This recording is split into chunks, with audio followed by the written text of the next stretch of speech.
Assalamualaikum warahmatullahi wabarakatuh.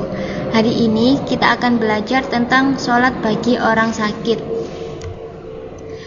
Sholat dalam keadaan sakit. Sholat merupakan ibadah yang wajib dilaksanakan.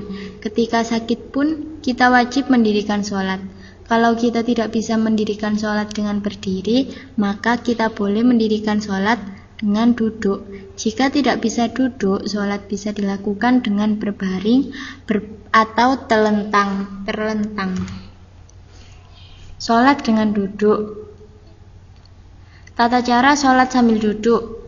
Kalau tidak dapat berdiri, sholat boleh dikerjakan sambil duduk. Caranya, telapak kaki kanan diberdirikan seperti saat duduk tasyahud awal atau duduk iftirash.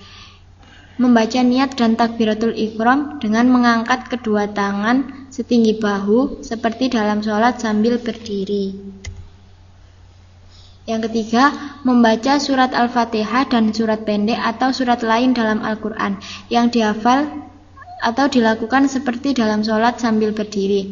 Yang keempat, rukuk dengan tumak ninah. Caranya duduk membungkuk sedikit dan membaca doa rukuk. Yang kelima, iktidal dengan tumak ninah. Caranya dengan kembali ke posisi semula, yaitu duduk tegak dan membaca doa iktidal.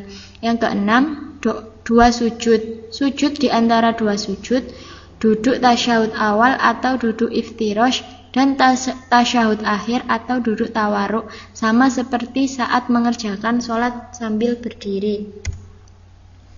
Sholat dengan berbaring. Tata caranya yaitu yang pertama, apabila seseorang yang sakit mengerjakan sholat dengan berbaring, hendaklah ia berbaring ke sebelah kanan dengan menghadap kiblat. Posisi kepala di sebelah utara dan kaki di sebelah selatan. Yang kedua, membaca niat dan takbiratul ihram dengan mengangkat kedua tangan setinggi bahu. Yang ketiga, bersedekap dan membaca surat Al-Fatihah dan surat pendek dalam Al-Quran yang sudah dihafal. Yang keempat, rukuk dan sujud dengan menggerakkan kepala ke muka.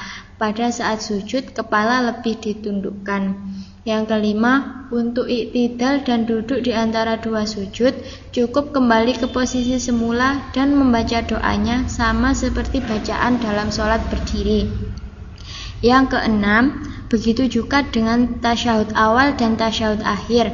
Cukup kembali ke posisi semula dengan membaca doanya seperti dalam sholat berdiri. Sholat dengan terlentang. Caranya yang pertama, kedua kaki diarahkan ke kiblat. Jika memungkinkan, kepalanya diberi bantal agar mukanya dapat menghadap ke kiblat. Dengan demikian, posisi tidurnya bagian kepala berada di sebelah timur dan kaki di sebelah barat. Bacaan dalam sholat terlentang sama dengan bacaan dalam sholat sambil berdiri. Gerakan dalam sholatnya sama dengan gerakan sholat sambil berbaring. Apabila masih tidak dapat mengerjakan sholat dengan cara terlentang seperti di atas, maka cukup dengan isyarat, baik dengan kepala maupun dengan mata.